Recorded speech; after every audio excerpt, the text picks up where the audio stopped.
Hi, everyone. Can you hear me? Just want to make sure that you guys can hear me before I get started. And Carlene, thank you so much for finding that little blurb there. I wasn't sure why that happened, but I fixed it. So hopefully people as they come in won't see that message anymore. I'm not sure what happened. So I'm just gonna sit here and knit on a pair of socks that I'm working on while I'm waiting for people to come in. If you're here, I know there's a couple people here. Carlene has already introduced herself from Tucson. For everyone else who's here, go ahead and let me know who you are, where you're watching from. I have a lot of things I want to talk about today, so hopefully my voice will hold out today. I'm having really weird allergy symptoms this year. I'm not sure why. I keep losing my voice if I talk for more than like a half an hour. So, and I sneeze a lot. So if I'm sneezing, it's the allergies. The pine trees are just crazy here. So I have my coffee, hoping that is enough to keep me hydrated enough to keep talking. Is anybody working on a project right now? As they're watching, I'm working on some knit socks for myself, which hasn't happened in quite a long time. This is actually the second sock. The first sock, I think I showed you guys this a couple weeks ago that I was working on it. This is the first sock. I'm working on the second. I'm hoping to get it done by the end of the week so that this project will be off the needles and I can start working on some other projects. Hi, everybody who's popping in. Make sure you introduce yourself and let me know where you're watching from. I'm getting it today. I'm going to talk about indie dyed yarns. A lot of people, if you've been following me for a long time, know that I am a really big proponent of using indie dyed yarns. And in fact, the yarn I'm using for this sock is a local dyer. And what I thought I'd do today, because I know a lot of you are not from the Washington or Pacific Northwest area and may not have heard of a lot of the dyers I use, unless you've been following me for a while, because then I will post about these dyers. But I thought I'd introduce some of our local dyers, and hopefully you guys will check them out and support them. We have some really, really great dyers here. So I thought I would introduce them more. Thanks, Carlene. I'm glad the notice is gone. Hi, Linda, Brad's mom. Good to see you. I'm glad you popped in again. There's a few of you out there, so please do introduce yourself. We're going to talk about, as I mentioned before, indie dyers today. I'm really excited. I don't know why that inappropriate material showed up. I must have clicked something and didn't realize it. So now I know. Hey, Karen, it's good to see you. I'm glad you popped in too. So is anybody working on anything? I was just telling you I'm working on my socks. I'm going to talk about the yarn in the socks in just a minute, but I thought I'd let people pop in for a moment or two and see what people are working on. Hope you guys are all surviving this shutdown. We just got notice on Friday that our stay-in-place order is going until May 31st. Although our governor is allowing some businesses to start opening, which is really good because one of them is construction. And in this area, well, actually in the whole state, construction is a huge industry. If you don't know, Washington used to be a big lumber powerhouse, basically. I mean, we still, driving up I-5, going up towards Canada, here in my hometown of Everett, there's a area where you can just see where all the logs are brought in for the lumber yards. So construction has kind of really hampered that. So we're really excited that the construction is starting back up again. Let's see. Linda and Brat from Illinois. So Brat's mom. So both of you are here. Is that what, Linda? When you say Brat's mom, Linda and Brat from Illinois are present and accounted for. You're testing each sleeve size for sweater. Oh, Karen is American on a really gorgeous sweater that I cannot tell you more about, but it's gorgeous and I can't wait for her to have that pattern released. So that's really cool. We're surviving. We're supposed to go back to work next Tuesday. Oh, wow. That's great that you can go back to work on Tuesday. It's not so great. We're here. I don't know. We'll see how things are going other than the construction industry. Carlene is working on a motif blanket for your son's up. Oh, how exciting. Congratulations on the wedding. I can't wait till I can get started working on my daughter's wedding. We don't have any dates yet. So she's graduating this weekend from her university, and then her fiance is graduating next year. So we got a little time. But how exciting for the blanket. Oh, Brad is your cat. I didn't know that. Okay, Linda. That is so cool. And Socks is your cat. I have 2 cats.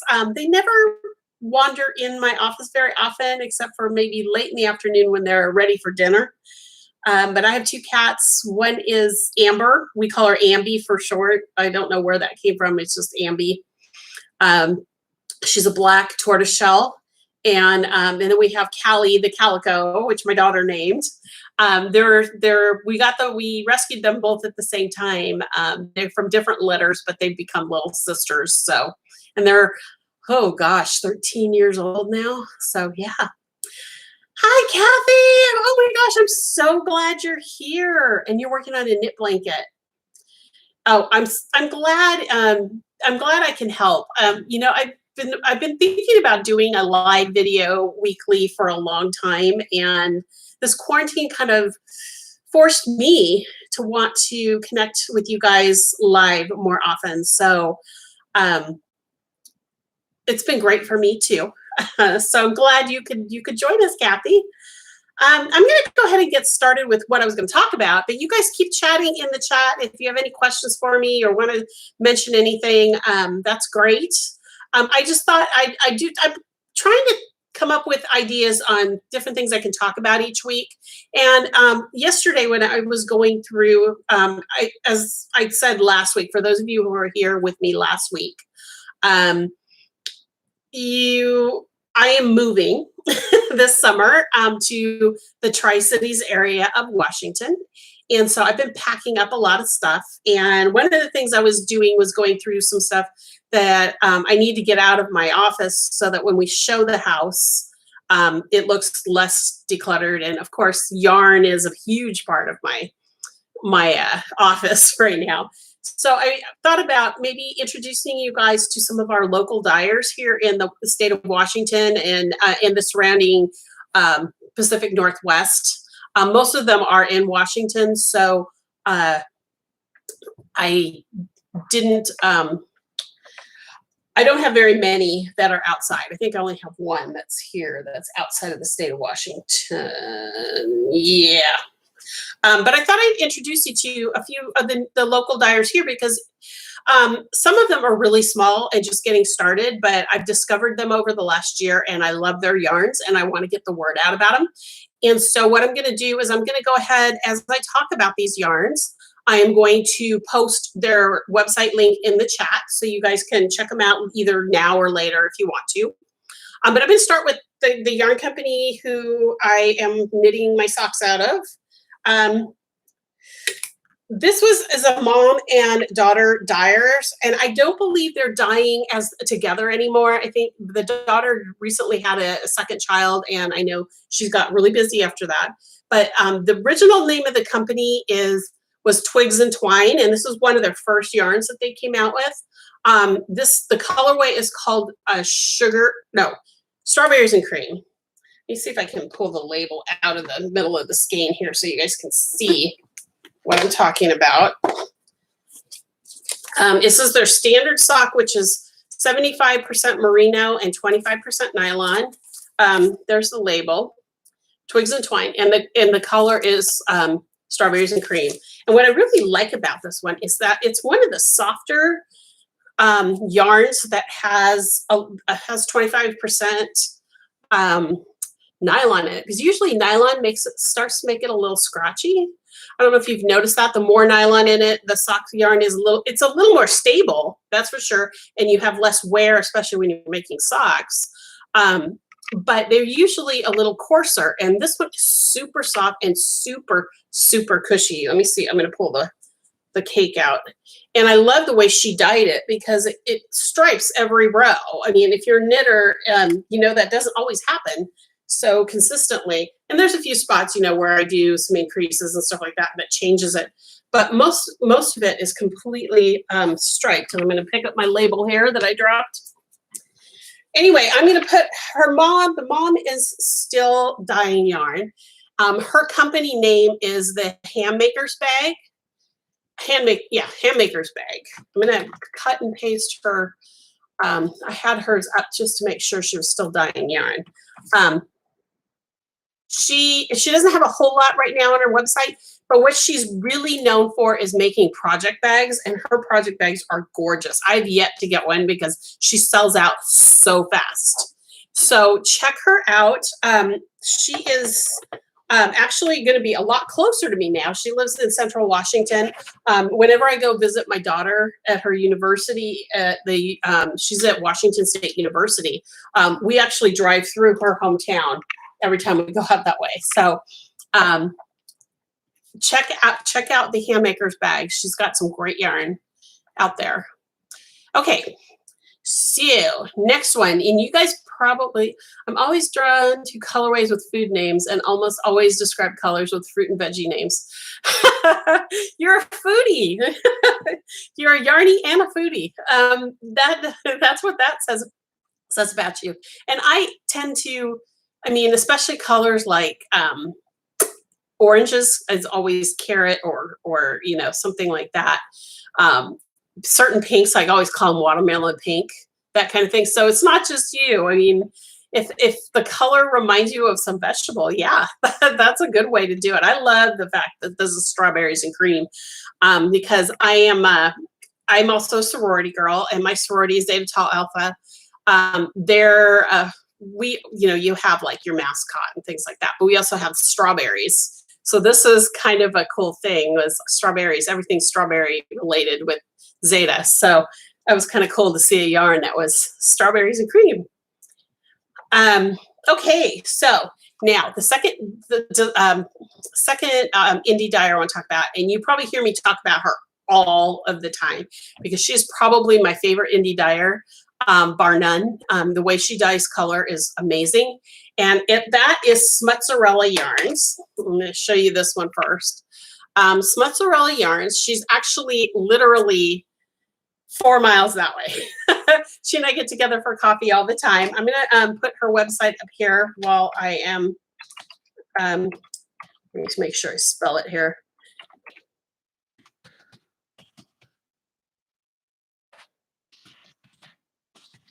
Okay. Oh, and of course I forgot the M. I always forget the M in here. Okay, so Sorella. Nancy is her first name. Nancy's yarns are, I don't even know how to describe it. If you haven't gone to her website, you need to. She has got almost all of her colors right now up on the website. I know there's a few that are still hanging out there, but I know she's trying to get them up before the end of the week. This particular skein here is her spectacular base, and that it's a fingering weight, and it's superwash merino, nylon, and stellina. And I don't know if you can see it in there at all. It's kind of hard to see, but there is usually a gold stellina in her spectacular, but this one actually picks up the dye of the blue, and this is a colorway that I absolutely love. Anybody who knows me, blue is my color. Time and relative dimension in space. She uses pop culture and pop song names for her yarns. A lot of them are movie related. Right now she's doing a Shrek yarn club, so you can check that out as well. But I want to show you some of her things. She does she dyes fingering through worsted, I believe. I don't think she has bulky. I could be wrong because she changes things up. This is her spectacular base with the Selena in it. So if you want the sparkle and the bling, this is the base you want to get. My other favorite of her fingerings, she has two others. There's one that's called Sweet, and the other is called Dude. And Dude is what I use for socks of her yarn. I love Dude. Dude is amazing. Sweet also comes in what are her mini packs. She does these little mini packs. She does gradients like no other. I mean, if you're looking for gradient packs, this is the Dyer. In fact, the shawl I've been showing you that I'm going to actually put a call out for testing. The Queen of Hearts later this week is going to have a call for testing. So if you're not on my pattern testers list and would like to test that, make sure you get on there today or tomorrow, because I think it's going to be Thursday. I'm going to put the call out for testers. Maybe tomorrow. Depends on how my day goes tomorrow. Anyway, but this is the yarn that I used for that shawl. I did 2 sets of these to do the Queen of Hearts. I did the gray to black, and then I had a single mini of a solid black to bridge the two. And then I did like a dark, really dark, almost black red to the bright red. And then I had about, I would say, 2/3 of a skein this size of a final color to finish off the shawl. So it's a lot of yardage, but oh my gosh, her colors are amazing. Another one I wanted to show you of sorellas, let me put those over there, is I wanted to show you her variegated or multicolor yarns. This is called Stash Wars Gomez. Her cat is Gomez. So if you follow her on Instagram, you'll see Gomez a lot in her feed. But she did this with another local indie dyer who actually owns a yarn shop, and I'll show you that in just a second. And what they would do is they would pick a color or a photograph that they would both dye in their bases and see how they how each one of them sees that picture differently. And this one was Stash Wars. This was Gomez, and I can't remember what the final picture was, but this is also on her spectacular base. So you've got the gold Selena in there. I don't know if you can see it at all. A little bit in the black, I guess you can kind of see the Selena. I don't have a swatch of this yet. I bought this because it was so amazing. The colors, I have not done anything with this one yet. But this, I want to show you this. They both had the exact same photo to dye from. And this is Mozzarella, and this is Dye House Yarns, which is the one she dyes with. Exact same photo. Is that amazing? They have exactly the same colors. If you look in the Dye House, the colors that Nancy put in here, Debbie put in this one, but it's here. So isn't that amazing how they did that? And when Debbie owns a local yarn shop called Serial Knitters, which is in Kirkland, Washington, but she also dyes the Dye House yarns. And what she does is they dye them together, and then they have like a trunk show where the two of them sell their colors. And it's kind of like a competition between them to see who sells out before the others. But I had to buy these two at that day because the way with the inspiration picture, the way they picked up the dye is crazy. So it's crazy how different they are. So anyway, that's Mozzarella. She's awesome. Personal friend. I want you guys to check her out because she's, I love her yarns. Okay, so that's enough for Mozzarella. Okay, I'm going to talk about Dye House now. Again, her name is Debbie. I'm going to put her website on there.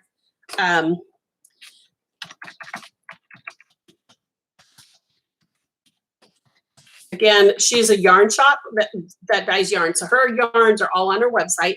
And I do know that she is doing orders right now through her shop. So if you're interested in her yarns, I'd go check her out. Dye House Yarns, I don't know if you guys remember last year, I released a pattern called Girasol. girasole. It's actually girasole in Italian, which is sunflower. Um, I designed a shawl for her for our local yarn shop tour out of her Dye House yarns. Not in this colorway, it was kind of an orangey and black color. If you haven't seen it, you can go to my website and type, let me put that name in here, girasole. Okay. In this, but it's the same base. This is her, I can't remember what she calls it. Oh, Cherry Creek sock. So you know me, I'm a fingering weight. So most of these are going to be fingering weight yarns, but she dyes all the way up. I believe she does have a bulky weight. She does fingering. Can't remember if she has lace, but I know she has fingering, DK, worsted, and I believe she has a bulky in there. I'm not 100% sure, but Dye House yarns. She's got a really good eye for color too. I mean, her wall of her yarns, I mean, some of the colors are amazing. I have another skein back there that I didn't pull out because I couldn't find it, that reminds me of like calypso music. Just looking at it reminded me of like the Caribbean for some reason. So check out Debbie's yarns. She's pretty awesome too.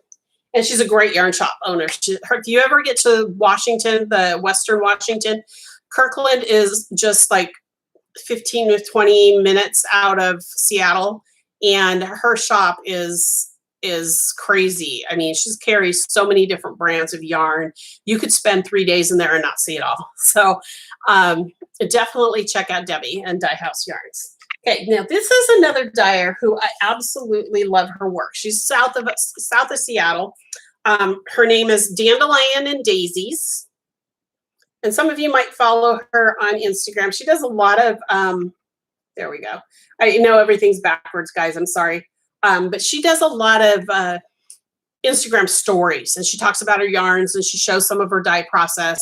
And she does a lot of, hi, Juanita. No worries. We're just talking about some of the local dyers here in Washington State that I thought I'd have you guys check out, because I know a lot of these guys are small and not a lot of people know who they are. So let me put her website. I think let me just look. I think she changed her website since I bought this skein.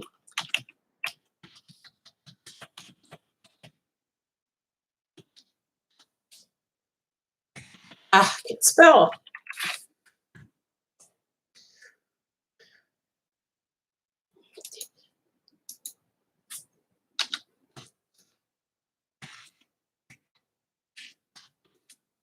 There we go. There we go. Dandelion and Daisies. Yeah, she changed her website from the time I bought the skein. I have another skein of hers. I packed everything up, you guys, and I had to grab what I could find that was closest to the top. Okay, so Dandelion and Daisies. This is her fingering weight. It's, again, you know me and fingering. It's superwash merino, nylon, and stellina.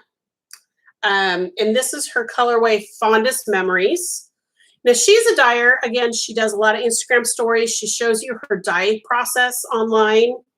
And she also does fiber. So if you're a spinner, she does some beautiful fiber. I haven't bought her fiber yet, but I've been drooling over a few colors that she's been posting lately. She is a young mom, lives out of somewhere south of Seattle. And she has a huge following here locally. I mean, crazy huge following here in Washington. And so does Sorella, by the way, just so you guys know. They both have really huge followings. But I don't know how well known she is outside of the state of Washington. This is one of her variegateds. She does these colors that it's all, for me anyway, just looking at her yarn lines, they are all like nature inspired, at least for me. I have another skein. The one I wanted to pull is called hydrangea. That just reminds me so much of the hydrangeas I have blooming out in front of my house. I mean, the colors are amazing. And she does do some tonals and some solids, but a lot of her work is like this. And this is actually going to be a cowl at some point. I already have this one tagged for a project, so be watching for this one, but check her out. Her yarns are amazing. When I show at our local show, Fiber Fusion Northwest, which if any of you were planning to come this year, they've canceled the show this year. I'm really upset. But she's always been in the booth behind me. So I've gotten to know her. She's really great. So check her out. And yes, sparkles, anything with sparkles, right? Right, Juanita? I mean, oh, I love sparkles.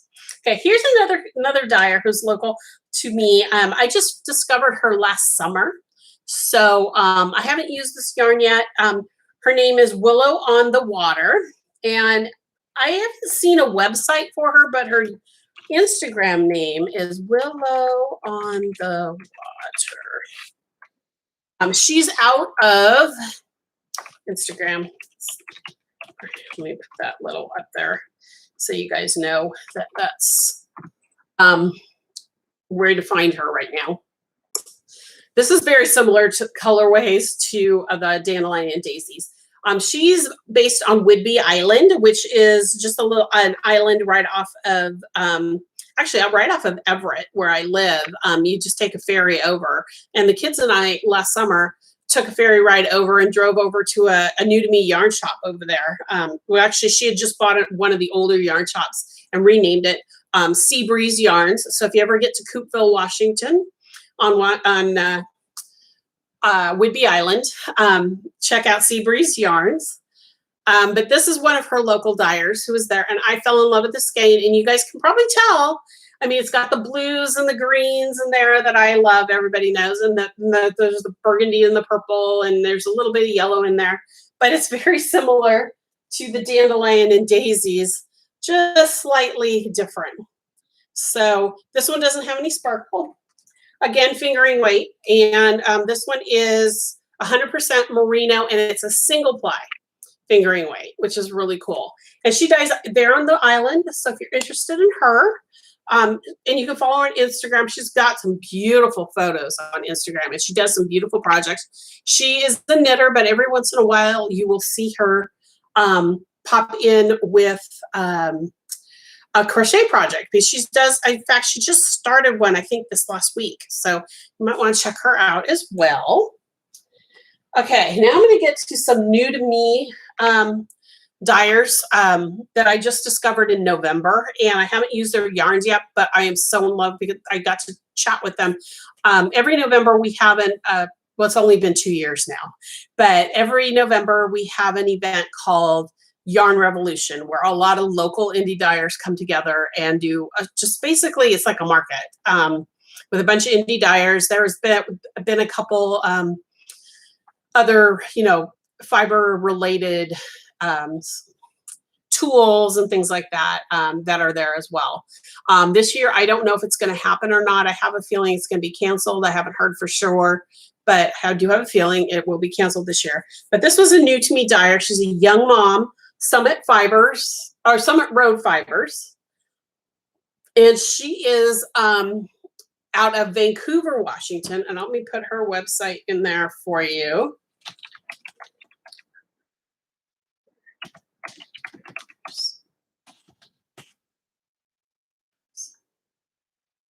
Okay, there she is.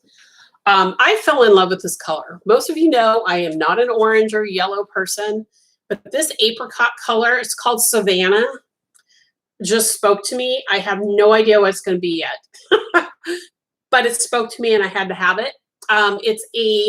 This is a fingering again, 100% superwash merino wool, and it's also a single ply. But her dye process is just gorgeous. See the tonal? There's no white in there. Isn't that a pretty color, Anne? Yes, I agree.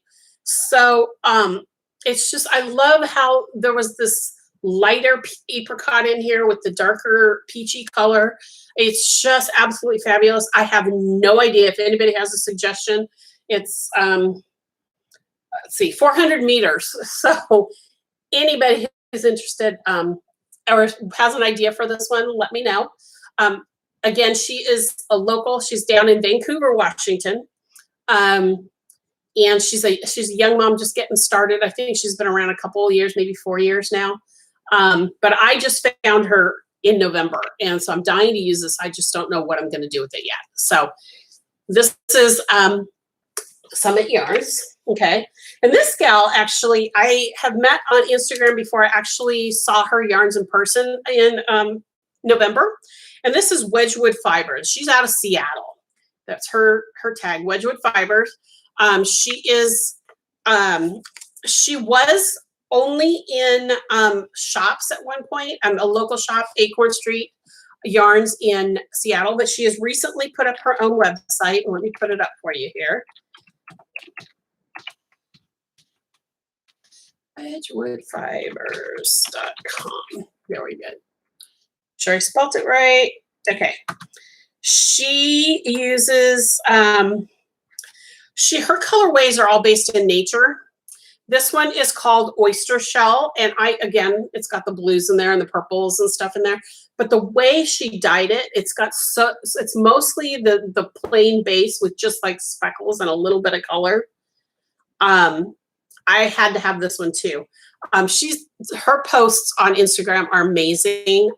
This is the only skein of her yarn that I actually have, because I tend to be one of those people who has to touch it before I buy it. So I haven't bought from her, but what I can tell you is once I saw all of her colors, it was very hard to stick to my budget for that day and only buy a single skein from the dyers that I really wanted to dye from, because she has some amazing, amazing colors there. And I highly recommend you check her out as well. So this is Wedgwood Fibers. And let's see, this is another one that I got at the show in November. This is Anemone and Vine, and I cannot remember where they're out of. They're here in the Pacific Northwest. They're somewhere in Washington. I don't know. Here's her tag, Anemone and Vine. Cannot remember. And this is her, again, fingering weight. It's 100% merino fingering. This looks like a 4-ply merino, and the color is Halicon, and again, blues. It's really hard to show you the color on my webcam, but there's like a purple undertone in this. It's so pretty. And again, what I fell in love with is how she's got a lot of that tonal going through, where it's not a lot of white, because every once in a while you'll have a hand-dyed yarn that you've got all the saturated color and then there's a white spot. And I cannot remember what exactly they call that. Regarding touch and budget, yes.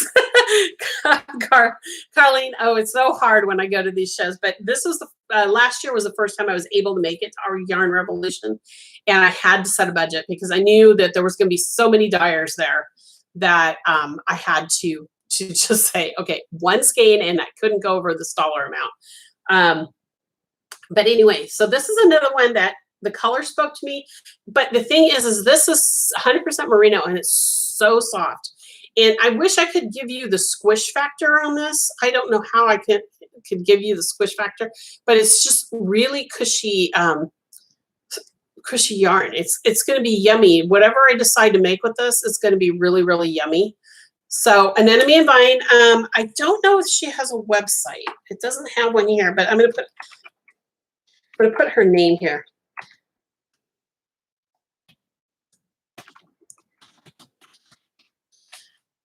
If somebody wants to look her up, definitely post it in there if you want to. But yes, I love her yarn. Okay, and another one that I met for the first time in November is the Violet Valentine. Isn't this awesome? She is a relatively new dyer as well. I want to say she's been dyeing for 4 years, I think. She's not real super well known because as she says herself, she's not real good at marketing.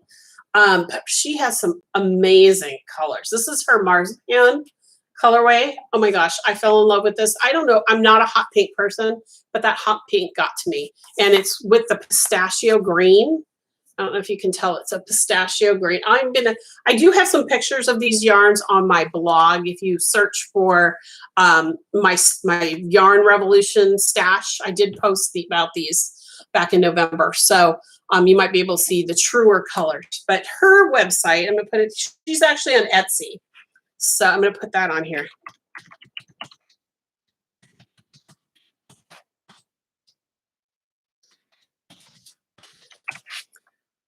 She is the sweetest person, very genuine, but amazing dyer. Her colors are to die for. This one actually is targeted to be a little one skein shawl. I cannot wait to start working on this one. I told her as soon as I started, I'd start posting about it on Instagram, and I'm hoping that sometime this summer, once I get moved over to Eastern or to Central Washington, I'll be able to start working on this one. In fact, I think this one might be part of my next book, which I'm not going to talk about yet, but might be. But this is definitely slated for a one skein shawl, and this one is 80% superwash merino and 20% nylon, and it's approximately 400 yards in this skein. So this is another one. Really check her out. She is the sweetest gal. If you follow her on Instagram, she's really funny. I mean, she talks about her family. She talks about her dying. She's also a mom. So, and if she is out of Bellingham, Washington, I believe, if I'm not mistaken. This is Bellingham. Okay, so now here's the one who's not in Washington.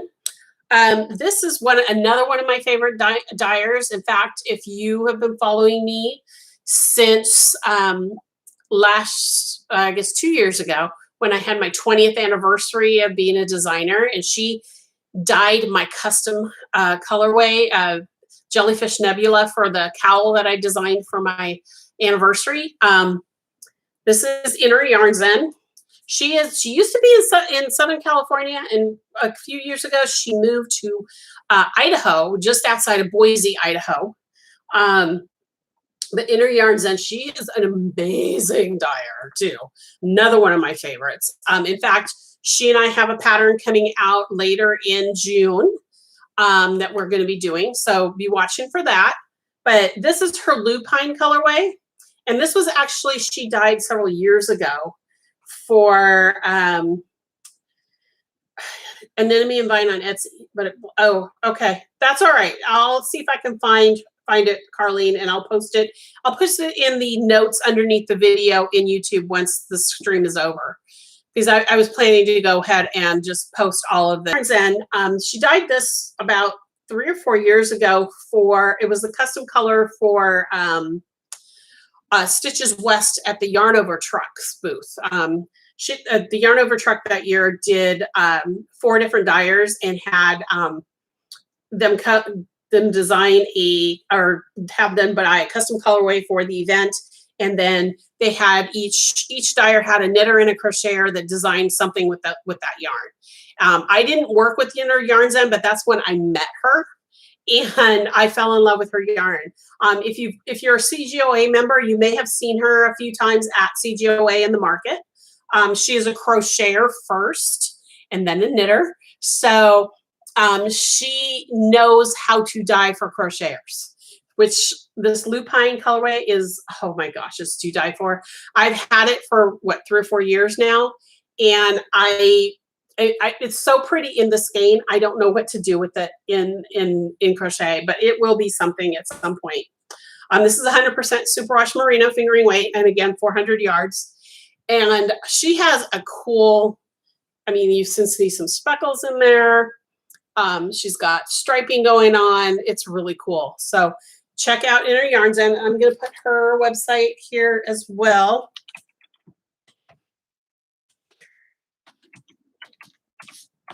I believe that's right.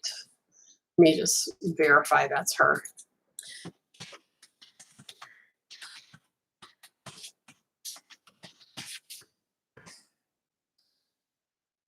Oh, yeah, that's right. Okay, she doesn't have a whole lot. Oh, actually, she's got a lot more than I thought she had on her website. She is another one who does a whole lot of gorgeous gradients, but hers are all in cakes and stuff. Dyes for crochet. That is a first, isn't it? There's a couple other dyers out there that dye for crochet first. Now I'm drawing a blank. There's a new dyer, and I don't have her yarn because I can't find it, but she's out of Bellingham as well. She works out of No, not Apple Yarns. What's the other one? Northwest Yarns. And she is creating her own line now for Crocheters First. I have a skein of her yarn that I was going to play with. I haven't had a chance, but yes, dyeing for Crocheters is awesome. So Inner Yarn Zen is one to definitely look at. Her gradients are amazing. So check her out. And she also does a yarn club if you're an Outlander fan like I am. She does a yarn club, an Outlander inspired yarn club every year when the new season comes out. Okay, and I have one more dye I want to show you, and I really love this dyer. And for the life of me, her name is escaping me right now, but her yarn company is called Bedhead Fiber, and she's also out of Seattle. And let me put her web link up there.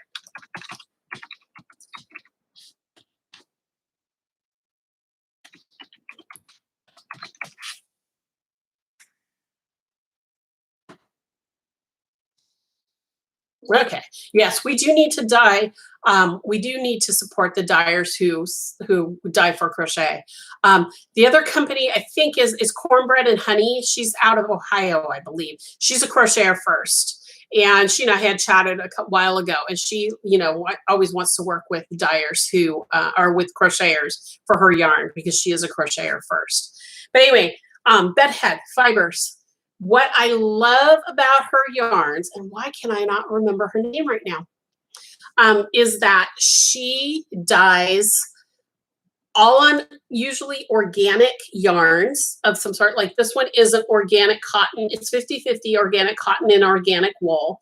And she only uses natural dyes. And if you follow her on Instagram, you can see her garden where she actually grows all of the flowers and the leaves and everything that she uses to dye her yarns. She's really, really cool. I just got this one in November at Yarn Revolution. This is a really amazing one. This is, again, 50-50 organic cotton and wool. And this one has 486 yards. And I just loved the color, the way this dyed up. And it's really soft. For being a lot of cotton, it's really, really soft yarn. And again, she's got the tonal thing going on in here where you've got lighter and darker oranges coming through. Then, but when I first met her, I met her at Fiber Fusion my first year. Last year was my second year. So it was 2018 is when I actually met her. And here is the first one I bought from her. This is indigo dyed. So she dyed it with indigo. This is a 70% alpaca, 30% silk in a lace weight. And it's 440 yards. And again, she dyes in Seattle. But this is indigo dyed. So I know once I start working with it, now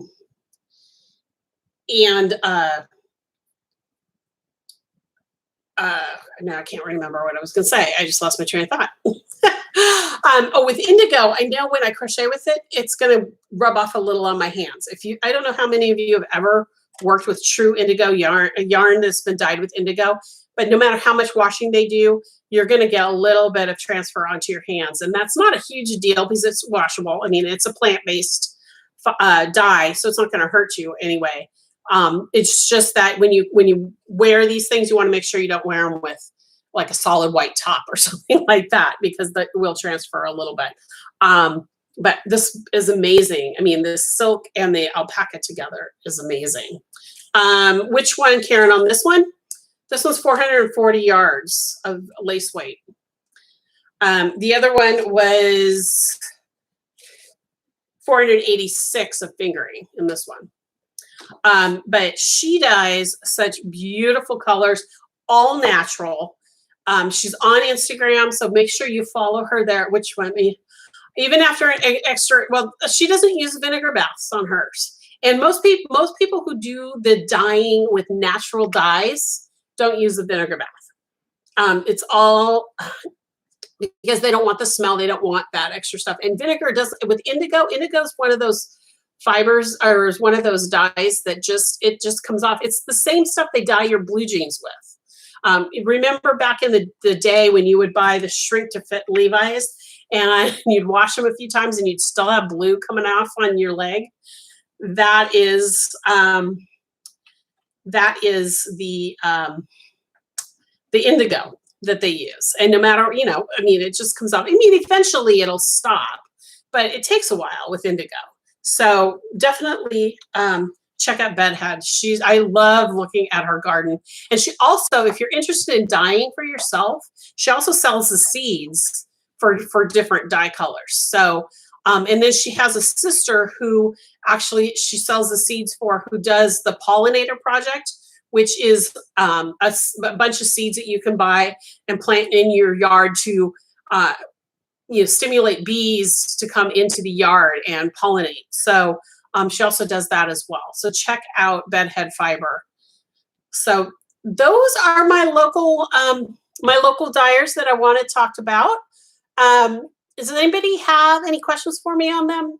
Oh, and it must be tricky to dye something. Yes. I have never tried dyeing at all. I'm dying to, because I have some undyed yarn from a gal who used to be my old neighbor, and she had Angora bunnies, and she would have it spun in fingering weight with merino silk and Angora. And I have cones of this stuff that I want to dye and do something with, but I haven't done it yet. But from what I've heard from dyers is that when you have both protein and plant together, it can be tricky. But that's where you get these cool changes in the color too. So you can see right here where it's darker, and then here it's a little bit lighter. You get those cool variations in the yarn. So don't wear white. Exactly, Karen. So don't wear white. Does any of these, so you guys who've been watching all of these, any of you find a dyer particularly interesting that I could talk to you about more? Or do you want to share one of your favorite dyers? How many of you have never used a yarn from an indie dyer?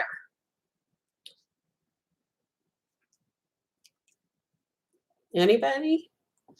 I love indie dyers. As a small business myself, I think it's important to support other small businesses, and that's why you'll find that most of the yarns in my books will be from small indie dyers.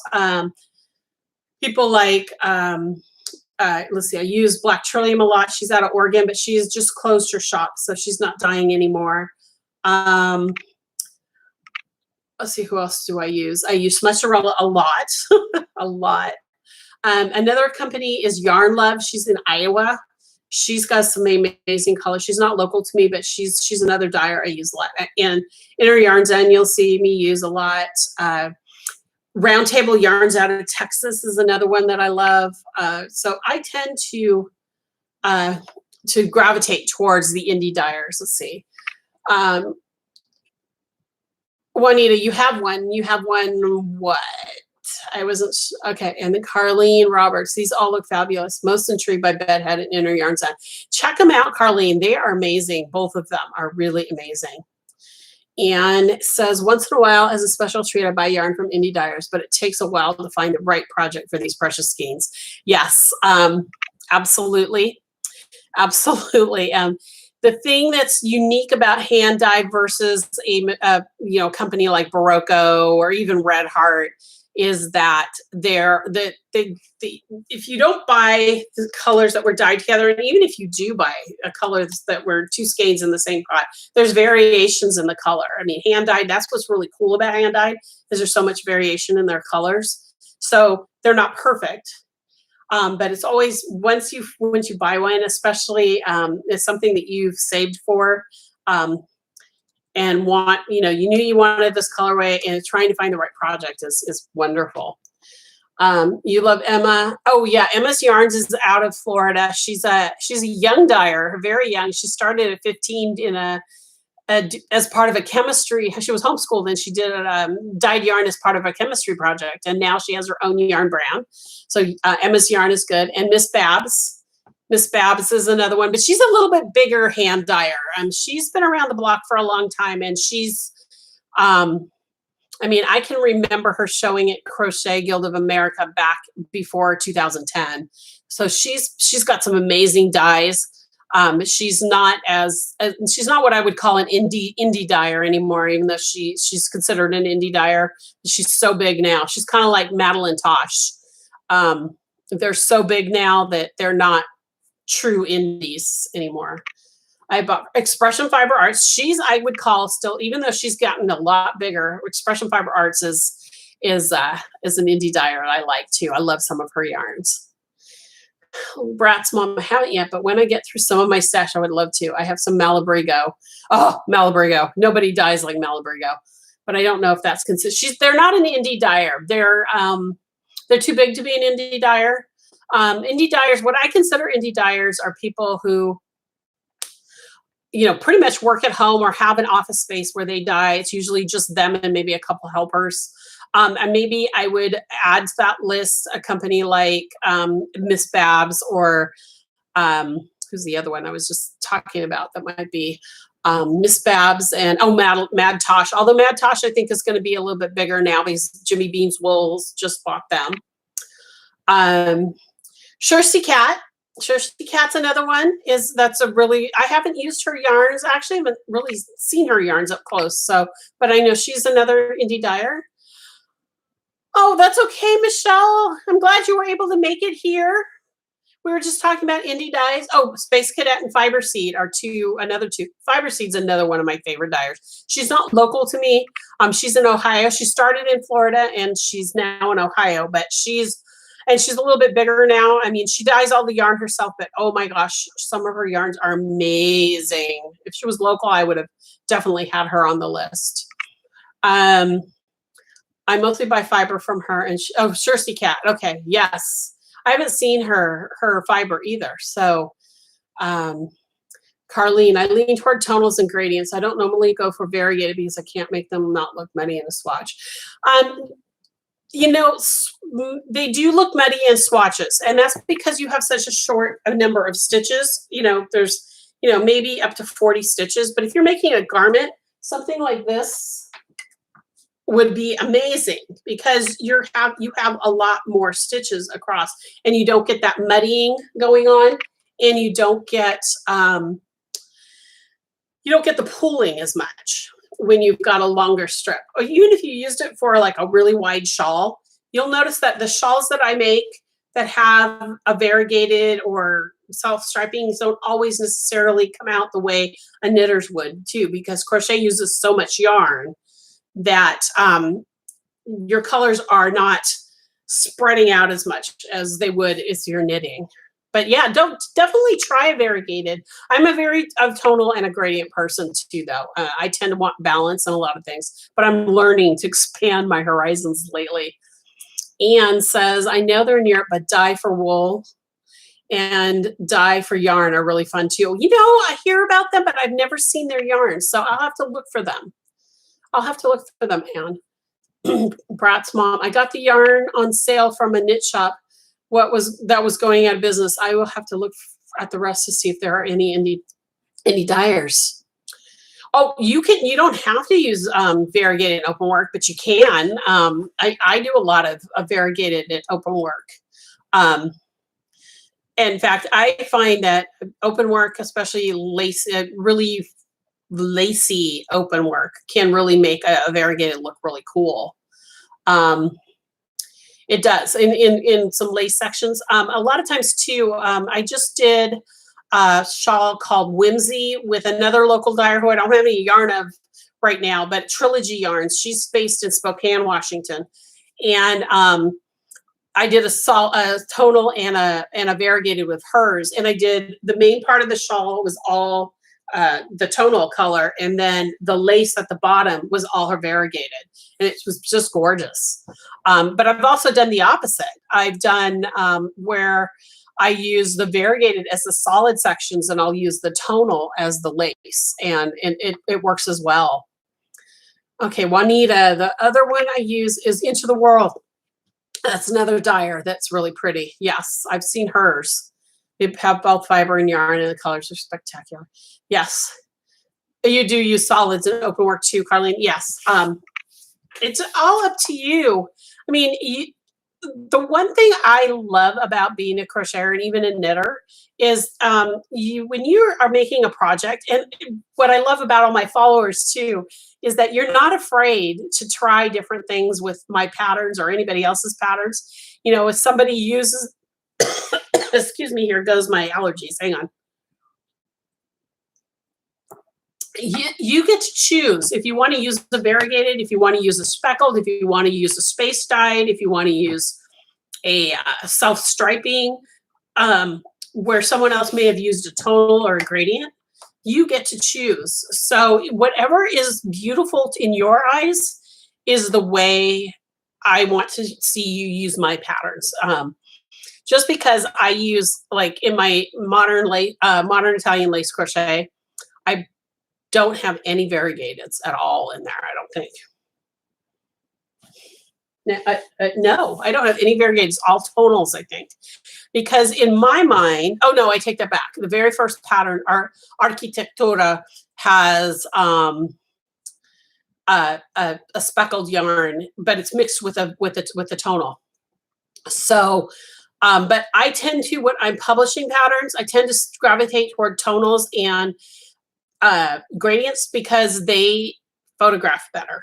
By far, they photograph better, so you can actually see what the pattern's doing. But my own personal projects, I mean, look at my socks. I'm here making striped socks that I normally, this would not something that I would photograph in a book unless I was doing a knitted sock book. But I'm a knitter, but I don't design knitting that much. But that's kind of what I want, is for you guys to be able to see the pattern, see how it comes together, but I want you to pick what works for you for that pattern. So like, for example, I have a customer, Sandy, who absolutely loved the Swan Show in, not Swan Show, the Beachcomber sweater in Coastal Crochet. But I made that in lace weight, and she's not a lace weight person. She did it in worsted weight, and it's beautiful.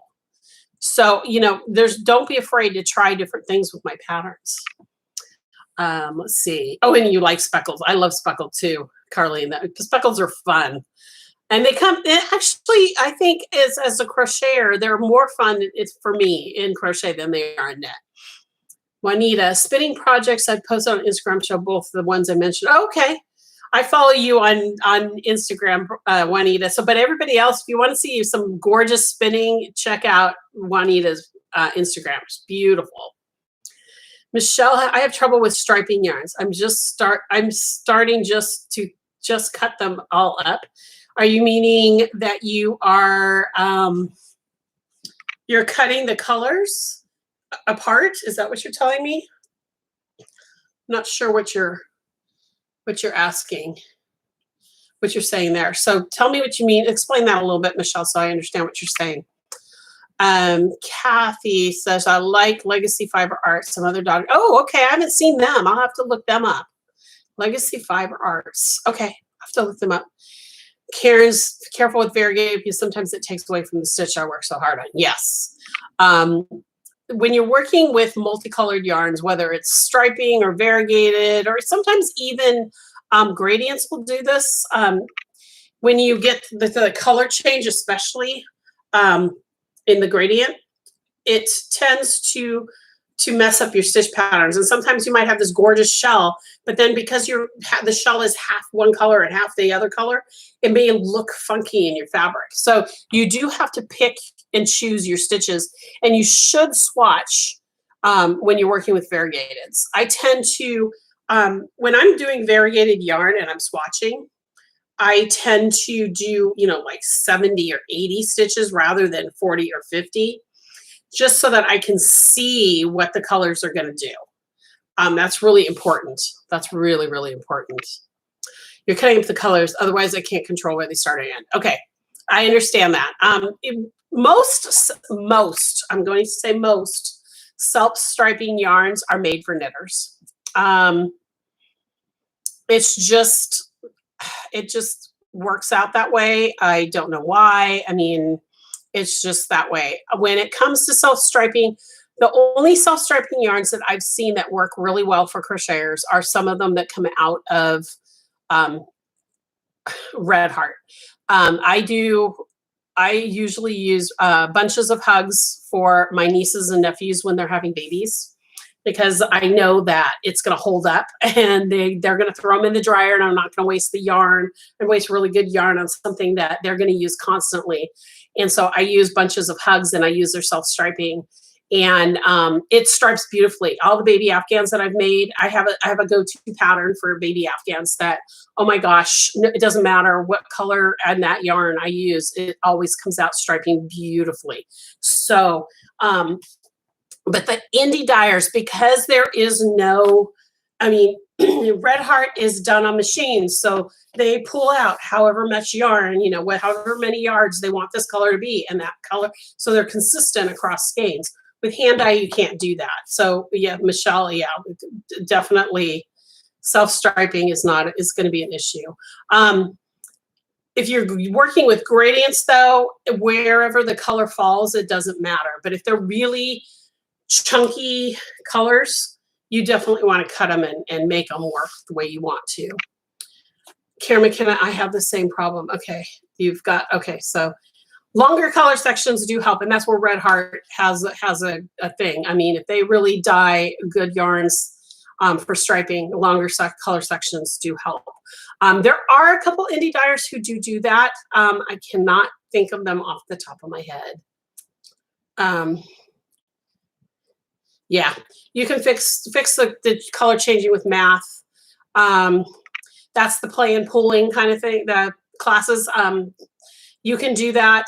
I don't, you know, I'm a person who, if I'm going to work with like a self-striping knitting sock yarn type of thing, I'll knit socks with it. I won't necessarily crochet with it. So, but there is math. Michelle, if you look up planned pulling, Vashti Braha, I'll put her name in there. And I think it's designing Vashti. Vashti has a plan pooling class that she teaches. I don't know if she's teaching it online or if she's done a series of blog posts, but I know she does teach it live. So I want to check out her. Yes, cool. Okay, she will talk to you. Check out her website and see if she's got anything that might help you with those stripes too, so you don't have to always cut them up. But plan pooling is huge when it comes to stripes. So, and variegateds too. I mean, because plan pooling, you'll see people making variegated yarns do the argyle thing. That's just amazing. And I, as a math person, I find it interesting. But as a designer, I think it's way too much work. So you won't see me designing with plan pooling. I might do my own projects with plan pooling, but I won't design with plan pooling. So it's just too much work. And I don't want my customers and my followers to have to work too hard. That's huge for me. I've always been known for having clear patterns that are easy but look complicated. So that is kind of where my sweet spot is. So Vashti would be your person to work with color pooling and things like that.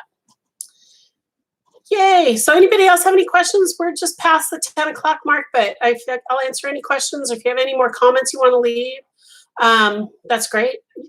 Carlene, you do the argyle, and it is a lot of work. Yeah, it is a lot of work for especially even tension. Yes. A block. See, for me, I have a pretty even tension, but depending when I'm working on something like that, where I have to think about numbers and where things are going to fall, my tension's all over the board until I get to consistent with whatever I'm doing, and that is definitely an issue for me with plan pulling. Yay, Anne! I'm glad you guys had fun. I hope you guys will check out some of these dyers. And let me know what you think. If you do buy any of their yarn, let me know what you think about them and what you like about their yarns and that kind of stuff. I'll see you next week, Karen. I will be here. So if anybody has anything else, otherwise I'm going to go ahead and sign off. Have a great week, and I will talk to you guys next time. Oh, and if you want to contact me offline, definitely go to my website, KarenHooley.com, and you can always send me a note. But I will talk to you guys soon. Bye, guys.